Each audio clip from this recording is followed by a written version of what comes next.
বিশ্বাস করেন ভাই, এই মনটার ভিতরে এক বিন্দু পরিমাণও শান্তি নাই। কেন জানেন ভাই?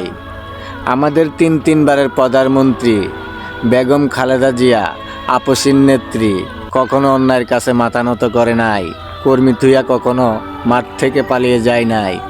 এই দেশ ও দেশের মাটির জন্য আমাদের দেশ নেত্রী সব কিছু মাথায় পেতে নিয়ে আমাদের জন্য, এই বাংলার মানুষের জন্য তিনি সব ভোগ করছেন। কখনো কর্মী থুইয়া মাঠ থেকে যায় নাই।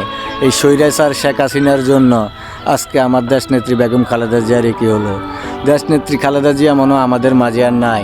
সকলে দোয়া করবেন ভাই খালেদা জিয়ার জন্য ভাই, যেহেতু ভালো থাকে, সুস্থ থাকে। ধন্যবাদ সকলকে ভাই, ভিডিওটা ঝড়ের গতিতে শেয়ার করে দিবেন।